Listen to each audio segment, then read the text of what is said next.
the great thing about an LLC, particularly one that elects to be taxed as a partnership, which is what they generally elect to be taxed as, is there's something called a pass-through entity. Drink. So, cheers. Yep. So a pass-through entity means it's a tax issue. And it means that the entity itself doesn't really exist as a tax-paying entity. Okay. I'm oversimplifing it. It doesn't but nothing pay, happens. It doesn't pay taxes. It doesn't pay taxes. It just all trickles up to it all trickles the partners. Up, right. Okay. And so this one, as a founder, as soon as it's like, this is not only legal, but it's also tax oriented, I think my eyes start to glaze. Totally. Like, oh no, this totally. is getting, yeah. And the reason why, people would hear that and they say, okay, wait a minute. So the entity isn't paying taxes or isn't involved in this sort of tax scheme. Instead, it all gets pushed back to the owners. Okay. That sounds bad. Why would the owners want to pay tax? This seems like a bad thing. Well, the reason why this is actually a good thing is that in the early days, the company's probably losing money. And so instead of those losses belonging to the company, the losses come back to the owners. So if you made money, it goes against the money you made, That's so you right. don't have to pay taxes. That's personally. exactly right. And you can use it can be highly beneficial. And it can be very attractive from that perspective to be an LLC, particularly in the early years when you're losing money. Some of these companies always lose money until they sell. Losing, and and then you personally never have to pay taxes. Exactly. That's pretty cool. Yeah, I mean so that can be really attractive. With the C corporation, it doesn't work like that. Okay. The C corporation, is that the distinguishing feature between the C corp and the LLC? It's a big distinguishing feature between the two. C corporations have what's called double taxation. That doesn't sound good at all. It doesn't sound good at all.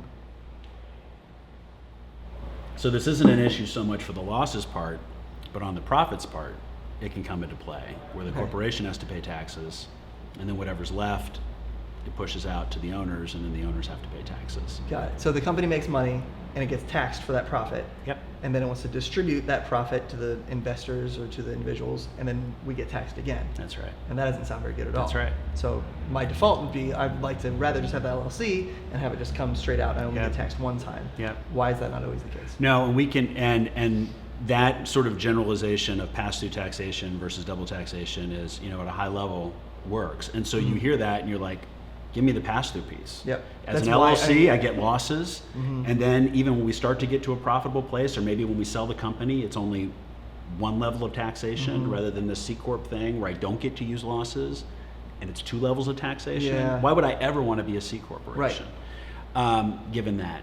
The other piece to layer on this that people tend to talk about with LLCs is there's a notion that LLCs are more flexible. That C-Corporations have they have officers, they have a board, they have stockholders, you're supposed to have meetings. There's a sense that there's more formality there. LLCs don't have to have that. Okay. They're what we call creatures of contract. Whatever you and I want it to be, we can make it be. Yeah, it's a whiteboard. And you can design the governance structure to fit what you want it to design or what you want it to fit. And that can be attractive to a lot of people. So that's the LLC argument. Okay. And a lot of people will come to the table and say that. Pass-through taxation good, double taxation bad. Right. Flexibility good, not flexibility bad. No brainer, right? Right. And a lot of us worked that way for a long time, in fact, believing that logic. A couple things have happened. One thing with C corporations that's really attractive, and not to get too deep into this tax well, but there's something called Section 1202. Don't drink too deeply. Qualified small business stock. Oh no, what? Okay. Yeah. Acronym QSBS. Oh no. Yep. I'm gonna need some more. Simplified, if you hold qualified small business stock, which virtually every startup company's stock is. Okay. If you hold it for over 5 years, you pay no tax when you sell that stock. It's a huge incentive for investors. It's a huge incentive. Yeah. And that's not the case with LLCs and for founders. Okay. Oh, for founders too. Interesting. Yes. But you have to hold it for 5 years. You have to hold it for 5 years. Okay. Now, so if you're an investor or a founder in a C corp, correct, then you don't have to pay taxes after 5 years. That's a big deal. That's a big deal, and that doesn't apply to LLCs. Okay. And so 1 point for C corp. That's right. And a lot of people will argue that that tax benefit outweighs those other issues we discussed earlier. Yeah. Pass through, nice. Single layer of taxation, nice. Oh, thank you. Oh, look at that. Thank you. Nice. See the benefits of a founding team. That's Seriously, why you don't look want to at be a that. solo founder. That's great. Right? That's You great. need someone else Right, to help you with the beer. I'll have to open it for more defined terms. Yes. Okay.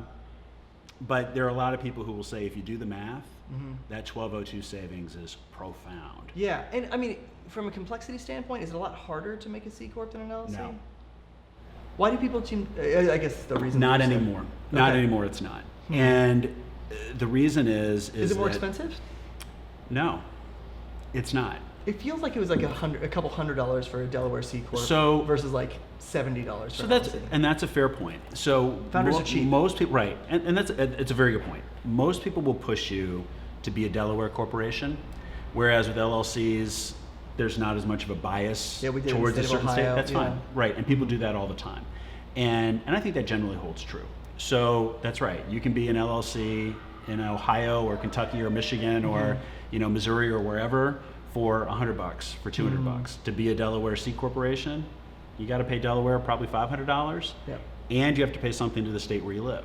Okay. So instead of paying $100, maybe it's $700. Yeah. But then it's 30% taxes. That's right. On 5 years of profits. That's right.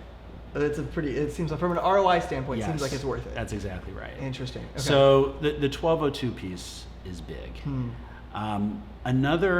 Another piece it's really important to keep in mind is there is a cultural element at play here. Okay. And you've seen this, which is the bias that institutional venture capital in particular has for C corporations. Why is that? Part of it is they themselves And are when you pass-through say entities. institutional, you're saying a venture capitalist. A venture capitalist. Yeah, VCs. A VC like firm. C-Corps. That's right. They like Okay. C-Corps because they are pass-through entities. Okay. They themselves are. Okay. And because of that, they have certain challenges in investing in other pass-through entities.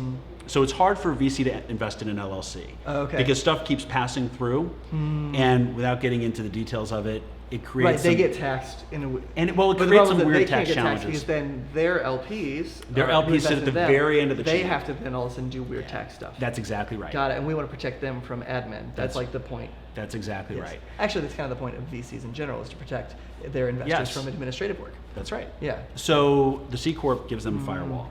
Got it. Okay, so that's part of it. Another piece of it is it's just all of the terms and documentation around venture capital have grown up around C corporations. So it's kind of like, people sometimes will do things like, and I see this a lot at this stage of my life, where people are now empty nesters, okay? And they had these big houses in the suburbs, right? They may be 1 or 2 stories and sprawled, and now they're moving, into a downtown condo, Yeah. 4-story townhouse. Okay, you can take your suburban furniture and sort of smash it into your urban townhouse, but it doesn't really work that well. It wasn't bought for the space. Right, It's the not lazy boy it's takes not up half right. of the living That's room. exactly Yes, right. It's right. just it doesn't work that well. And it's a weird analogy, but it's kind of the case here. It's like over 50 years, deal terms, deal structures, types of documents and agreements sort of grew up and developed around venture capital that assume a C corporation Okay. on the other side.